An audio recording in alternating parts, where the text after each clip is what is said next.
Recently, I've been thinking about a man I used to know. I wouldn't call him a friend, though we were friendly. I suppose he was my teacher because I learned a lot from him, but not in a formal class setting. When I was an assistant rabbi in Minnesota, my senior rabbi told me to invite this man, Marv Davidov, to the class to speak with the grade 10 students. He was a professor at the University of St. Thomas, but he was not your typical professor. He had long disheveled hair, wore jeans, spoke with a scruffy voice and very informally, the occasional curse word peppering his speech. I didn't really understand why he was appropriate to speak to our students, and then I heard his story. After serving many years in the Army, Marv attended the University of Minnesota, where he joined the Student Peace Union and began picketing local Woolworth stores in support of racial integration. The 60s were about to happen. He soon found himself joining the Freedom Riders, a movement to protest segregation in the South. In the spring of 1961, he and 6 other white-skinned Minnesotans boarded a bus to Jackson, Mississippi. When they arrived at the Jackson Greyhound station, the group defiantly violated a Jim Crow law by walking into what was called the Negro waiting room. They were arrested, convicted, and spent 45 days with other Freedom Riders in a Mississippi state prison. It was one of more than 50 arrests Davidov eventually racked up during nearly 6 decades of nonviolent civil disobedience. He eventually became an adjunct professor in the Peace Studies Department at the University of St. Thomas, teaching what he called active nonviolence. When he spoke to my students, Marv would tell them about the adventures he had standing up for equal rights for Black Americans. When he spoke to my students, as opposed to his students at St. Thomas, he spoke as a Jew. He was not an observant Jew by any means, but his life was dedicated to living out his Jewish values. Marv lived out the commandments to love your neighbor, not to stand idly by while your neighbor bleeds. He believed in the all-encompassing justice, justice shall you pursue, tzedek, tzedek, tirdof. Marv died in 2012 at the age of 81. I wonder what he would say about the state of race politics, policies, and demonstrations today. I think he'd be saddened that not enough has changed since the 60s. But he'd be heartened to see that the conversation is once again moving to the forefront of people's consciousness, and encouraged that people are taking to the streets to make their voices heard. Ever since the killing of George Floyd, the conversation about race has taken center stage. Rightly so. What I hear in my circles is a questioning of what the Jewish role is in the conversation. Jews come in all colors. Some identify more directly with the experience of Black and brown citizens. Some of us, though we might have white skin, don't identify as white. We experience discrimination as well, albeit in different ways from our neighbors of color. And what of the Black Lives Matter movement? Should Jews be involved? How did standing up for the freedom of and equality of others become so politically charged? In an article for the online magazine Jewish Currents, Anthony Russell, an African-American Yiddish musician, writes about the difficulty in translating the phrase Black Lives Matter to Yiddish.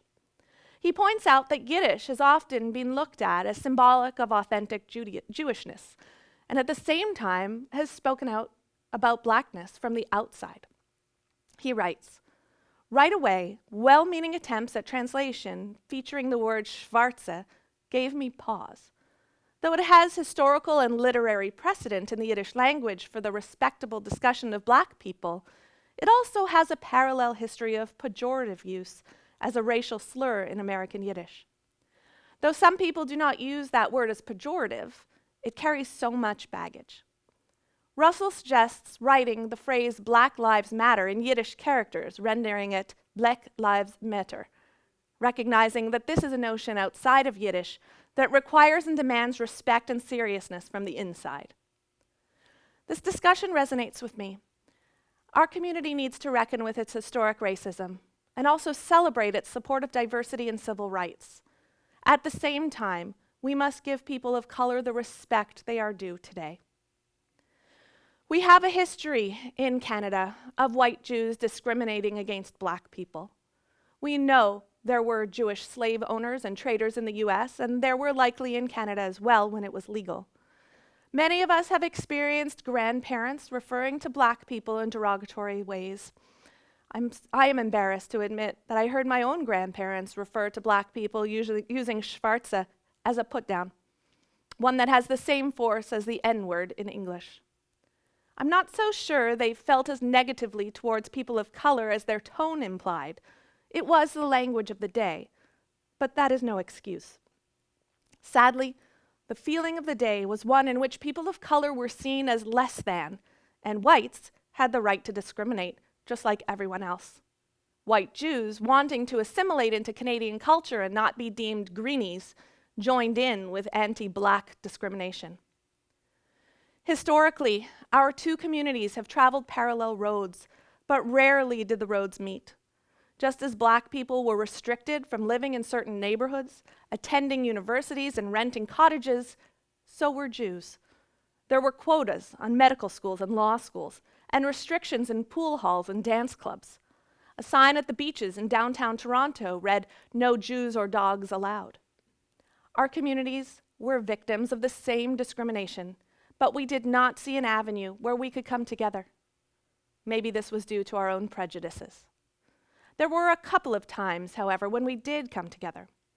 Ontario had restrictive land covenants, which gave landowners the right not to sell to Jews, Black people, or Asiatics without penalty. This was one of the first times that people from the Jewish and Black communities came together. The Workers' Education Association joined with lawyers for the Canadian Jewish Congress to strike down these restrictive land covenants. The case was heard in 1945 and started a 5-year period during which Canadian courts ultimately banned racially motivated riders on land deals. Nevertheless, bigotry persisted for years in rental markets, recreation areas, and private members' clubs. On a legal and practical level, this is an example of what can happen when minority groups come together with one voice. The Human Rights Commission, established in 1961, can be seen as a result of this work. Tzedek, tzedek, tirdof. Sadly, this didn't last long. After this period, the Black and Jewish communities largely returned to their parallel roads. That is, until our shared enemies confronted us with the development of the Heritage Front. This insidious group came to Queens in the early 90s. I remember being a student here at the time and editing an edition of the Queens Journal dealing with racism. We brought in Bernie Farber from the Canadian Jewish Congress to talk to a group of white Jews, white non-Jews, Black students, and other anti-racism activists. The talk was effective. Mr. Farber's words helped convince one of the biggest recruiters for the Heritage Front, Elizabeth Moore, that she was in the wrong. She soon left the group and became an outspoken anti-racism advocate. Young white Jews and Black students came together with other young anti-racists to put down the Heritage Front. We worked together and achieved great things. We can and need to do that today. But I am hearing ambivalence. Black Lives Matter has exploded onto the scene and elevated the conversation. Often when I bring this up with other Jews, I find it easily dismissed. Black Lives Matter is anti-Semitic, they tell me. They support BDS, boycott, divest, and sanctions on Israel. So let me clear this up. Black Lives Matter is not a racist organization. In fact, it is not an organization at all. It is an idea, a value, a movement. Black Lives Matter originated as a hashtag in 2013 after the killing of an unarmed African-American teenager named Trayvon Martin. It is a movement composed of entities at the local, national, and international levels. The Black Lives Matter movement is purposely decentralized, emphasizing the importance of the idea itself.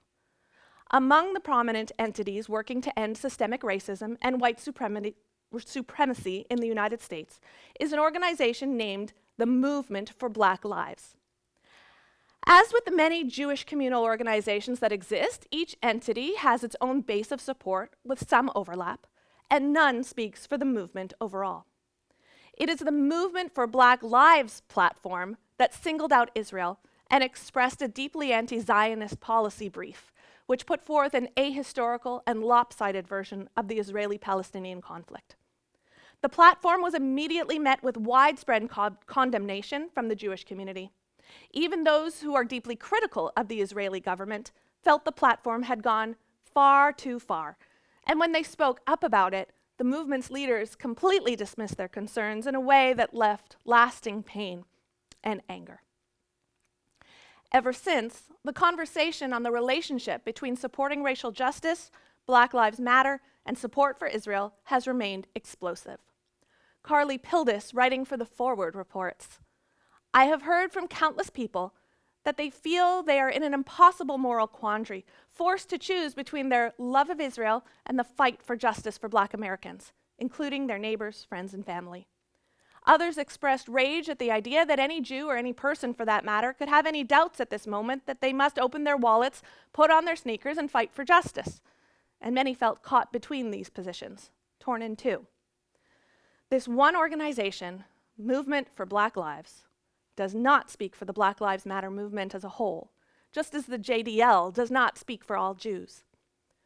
This is possibly confusing for Jews who are used to a hierarchical structure in our organizations rather than a bottom-up grassroots movement like the Black Lives Matter movement. The fact is, we can disagree with the position of a specific organization, such as the Movement for Black Lives platform, and still maintain our full commitment to the fundamental principle that Black lives matter, and to working to end systemic racism and white supremacy. I believe that we should. Tzedek, tzedek, tirdof. In Canada, though in recent years Jewish communities had strayed from supporting other minority groups, there has been an explosion of concern, mostly from conservative and reform congregations. We are finally beginning to discuss the elephant in the room, that is anti-Black racism.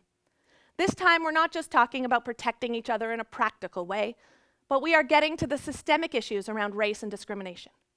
There is a willingness now to come together, not just for self-preservation, but for understanding. We have to make that work. A singular group's anti-Zionist stance should not keep us from engaging in the important and necessary work of being allies and warriors for equality. Just think of Israel as an example. Israel sends doctors, nurses, and surgical teams into war zones to help people, regardless of their politics. They don't first ask the survivor of the explosion in Lebanon or the typhoon in the Philippines whether they support BDS. They just save lives. They bring children from the West Bank and Gaza into Israel to receive life-saving heart operations. They don't ask if they're related to any suicide bombers. They save lives, period. We must rise above our politics and come together in our shared humanity. Tzedek, tzedek, tirdof. Justice, justice shall you pursue. We need to stop the excuses and do the work. We need to stop justifications for racism. We need to end hollow retorts like all lives matter. Yes, of course, all lives matter. Nobody is saying that only Black lives matter. Just like saying save the whales doesn't mean to heck with the birds and other animals. It means that the whales are endangered right now and need our care and support. Black Lives Matter means that Black lives are in harm's way right now in ways that other lives are not, and they need our care and support. I also hear, I don't see color. But that is unhelpful thinking, especially for white people, white Jews, because we too are members of a minority group that has and does experience discrimination and danger. We need to see color and make sure that when we see or hear anything hurtful targeting a person of color, we speak up and act. It's no longer enough to passively not be racist. We must actively be anti-racist. We need to see color and appreciate the history, the pain, and day-to-day prejudices that people of color experience. And when we see it, we need to use our voice and our privilege to make a difference. In much the same way, I want to be seen as Jewish, not just some other white woman. I'm not just the same as everybody else, and I'm proud of that. If or when someone expresses an anti-Jewish view, I want my non-Jewish allies to see me and speak up for me too.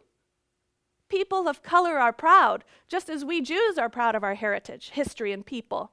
We need to see each other's colors and differences and respectfully acknowledge that we have and do walk different roads. Finally, we need to defer to people of color to speak about racial justice and the experience of being a visible minority, just as we expect others to defer to us to define anti-Semitism. Part of allowing people of color the space to do this means that we need to see and own our prejudices, past and present. We need to acknowledge the pain felt by a Jew of color when she enters our synagogue and is asked if she's the kitchen help. We need to own the pain that we cause when we question a person of color at our door in ways that we would not question a white visitor. We still have a lot of work to do. Our tradition teaches, Lo alecha hamlacha ligmor, it is not your responsibility to complete the work, but neither are you free to desist from it. May we, as Jews, join together with communities of color and other anti-racists to work for a better, more just, safer, more open society for all of us. Let us live out our Jewish values and put them into action. Then I have no doubt that my friend Marv will be smiling down on us, and he will know that his legacy of justice and peace continues. Ken Yehi Ratzon, may it be God's will.